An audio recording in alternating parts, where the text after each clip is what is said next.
Comment sortir de la banalité? Voilà le prochain sujet qui retient notre attention ce soir. Il faut noter ici que quand on parle de banalité, on fait allusion à l'insignifiance, à la médiocrité.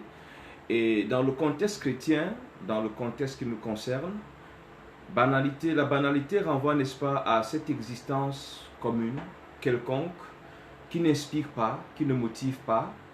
Et c'est malheureusement de plus en plus récurrent aujourd'hui qu'on ait beaucoup d'enfants de Dieu ou de personnes dites enfants de Dieu dont l'existence n'est pas une source d'inspiration.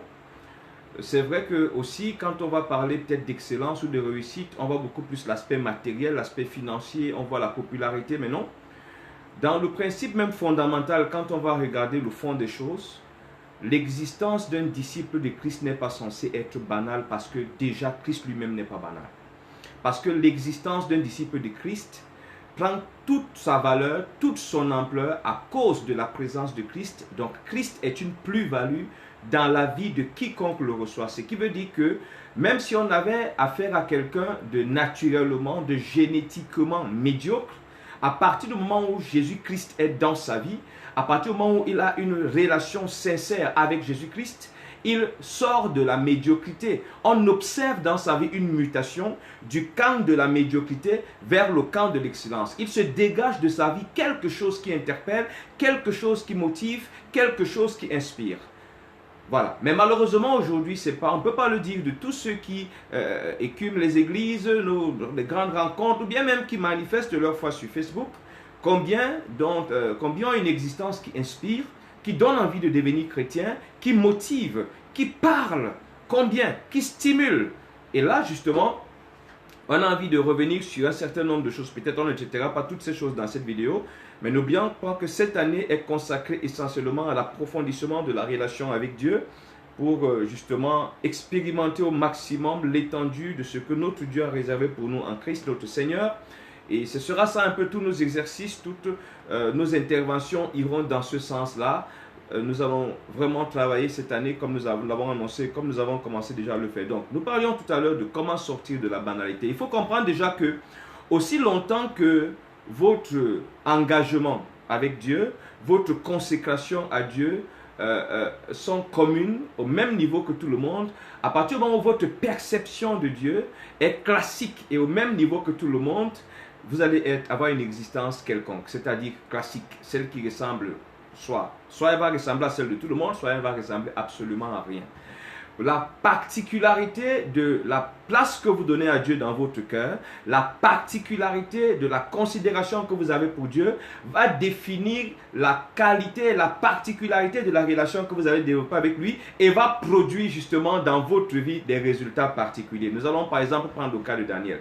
Vous vous rendez compte que Daniel est un jeune et en temps normal qui est amené en captivité dans le pays des Babyloniens et logiquement, face à l'offre de se nourrir des mets du roi, Daniel devrait se sentir flatté. Mais Daniel a un problème, c'est que déjà dans l'éducation qu'il a reçue, dans la culture qu'il a reçue, qui ne sont plus simplement l'héritage de ses pères, mais qui sont devenus aussi son identité à lui, Daniel ne peut pas s'accommoder justement de cette forme de compromission en mangeant les mets du roi. Pour lui, ces mets sont souillés. C'est un privilège qu'il rejette. Nous voyons là la considération que Daniel a pour Dieu. Nous voyons là Daniel qui ne se laisse pas influencer par son besoin de manger pour avoir bonne mine. Parce que l'argument qui est proposé est un argument scientifiquement convaincant. C'est convaincant.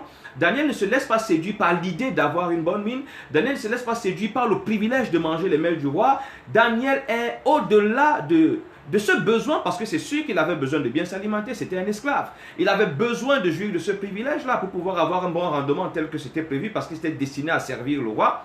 Mais Daniel, par égard pour son Dieu, va prendre la décision de ne pas se compromettre. Vous voyez, la perception que Daniel a de Dieu, la considération que Daniel a de Dieu vont l'amener à se démarquer. Et vous allez vous rendre compte que Dieu va suivre Daniel et il va honorer Daniel dans cette dynamique parce que en s'alimentant uniquement de légumes, la mine de Daniel sera nettement meilleure que celles qui ont mangé les mets sélectionnés du roi. Et nous allons nous rendre compte plus tard, nous sommes encore dans le cas de Daniel. Ce Daniel marque déjà notre esprit par son engagement à avoir pour Dieu une considération qui n'est influencée par rien, qui n'est influencée par personne. C'est un choix qu'il a fait et dans lequel il est fidèle, qu'importe les risques, qu'importe ce qu'il va perdre, qu'importe les enjeux. Donc, nous voyons Daniel qui évolue. Daniel se retrouve en train d'avoir un poste de responsabilité. Et dans ce moment-là, on aurait pu voir un Daniel qui, parce qu'il est tellement chargé, qui pouvait revoir ses rencontres avec Dieu. Non. La Bible va nous révéler que 3 fois par jour, Daniel avait l'habitude de communier avec Dieu. Donc, il avait pour Dieu des temps privilégiés, que sa posture, ses occupations, ses grandes responsabilités ne bougeaient pas. On voit encore là la considération que Daniel a pour Dieu. Et on voit encore là que rien de ce qui rentre dans son confort, dans son profit immédiat, ne vient influencer ce couloir-là qui est son intimité avec Dieu, sa relation avec Dieu. Et lorsque Daniel va être mis à l'épreuve dans sa foi, entre le fait d'obéir au roi, ce qui va lui garantir de conserver la vie, parce que sa vie est en jeu, de conserver sa place, ses responsabilités, ses hautes fonctions, Daniel va faire le choix de rester fidèle au culte qu'il a décidé de manière intime et personnelle de vouer à Dieu. Il n'a pas été dit qu'il avait été imposé à Daniel de prier 3 fois par jour. Daniel avait cette habitude-là. Et on peut déjà le comprendre au début, Daniel est quelqu'un qui avait une considération particulière de Dieu. Et vous allez vous rendre compte dans toute l'histoire de Daniel que Daniel est un homme que Dieu a honoré. Daniel n'a pas une existence banale. Sa vie nous inspire aujourd'hui et nous voyons déjà que cette inspiration, la source de l'éclat, de la particularité de Daniel, part déjà de la considération que Daniel a pour Dieu. Malheureusement, aujourd'hui, nous croyons que l'huile d'onction qu'on verse sur nous, qu'on va appeler huile de faveur, huile de grâce, suffira à nous démarquer, à nous distinguer, alors que nos cœurs manquent de dispositions particulières vis-à-vis de Dieu, alors que nos cœurs déjà ont une conception banale de Dieu, une conception quelconque de Dieu, une attitude, un élan quelconque vis-à-vis de Dieu. Ça, c'est le cas de Daniel. Nous allons évoluer, nous prenons le cas, on va rentrer. Nous allons prendre le cas de Joseph. Il y a également un fait marquant chez Joseph.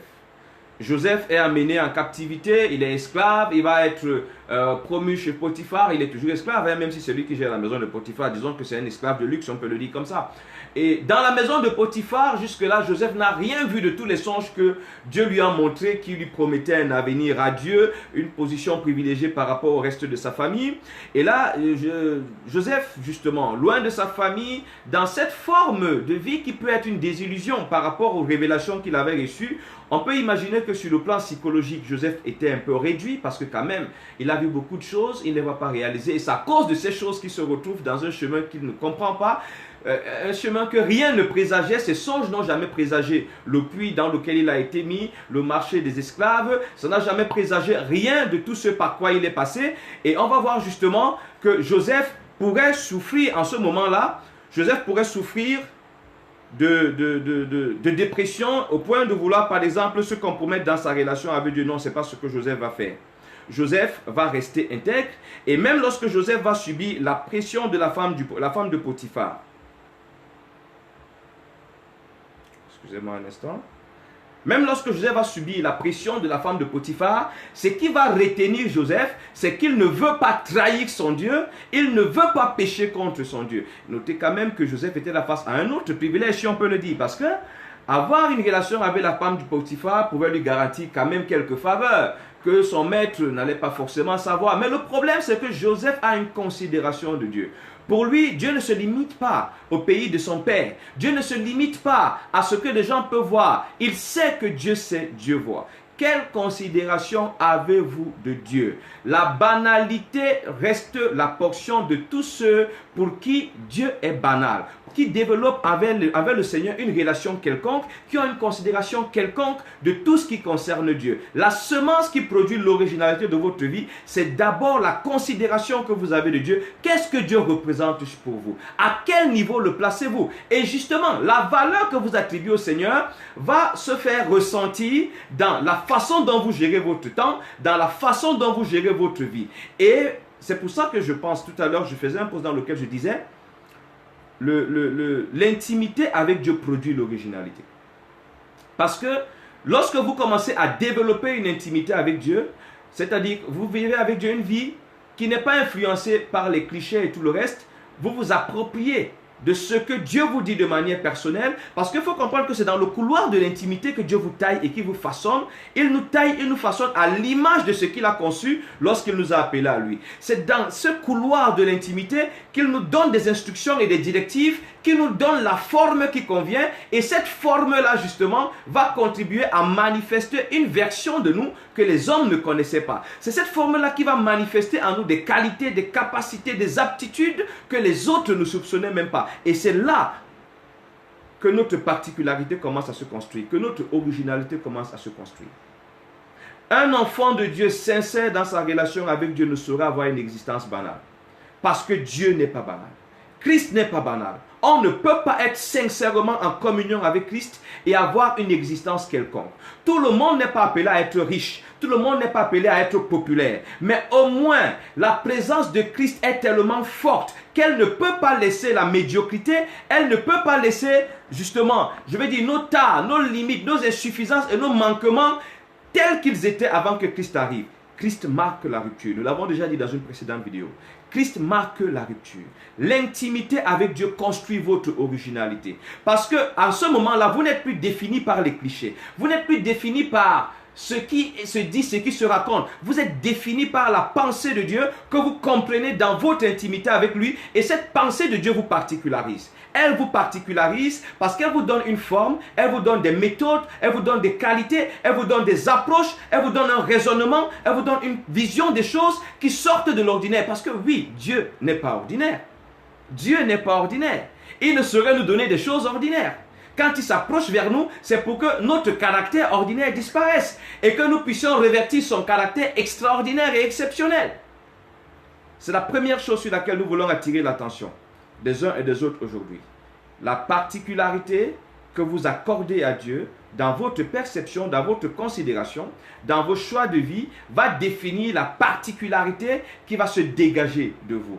Donc, on est banal parce qu'en fait, on n'est pas sérieux avec Dieu. Parce qu'on est superficiel avec Dieu. Parce qu'on est léger avec Dieu. Parce qu'on est approximatif. Vous ne pouvez pas s'aimer l'approximation, s'aimer la superficialité et vouloir récolter la distinction, vouloir récolter la démarcation. Ce n'est pas possible. Commençons déjà à avoir quelle est notre conception de Dieu. Tout le monde estime que oui, on peut boire. Vous aussi, vous décidez de boire parce que tout le monde boit. Tout le monde estime qu'on peut venir dans la maison de Dieu, on peut jouer avec des portables. Mais non, en fait, là, tout commence par ce que Dieu représente pour nous. En son temps, je me rappelle de cette expérience qui m'a marqué. David dit à cet homme qui veut l'aider à faire une offrande à Dieu, premièrement, je ne peux pas offrir à mon Dieu ce qui t'appartient. La considération que j'ai de mon Dieu est telle que je ne peux pas prendre chez toi pour lui donner. Deuxièmement, je ne peux pas offrir à mon Dieu quelque chose qui ne me coûte rien.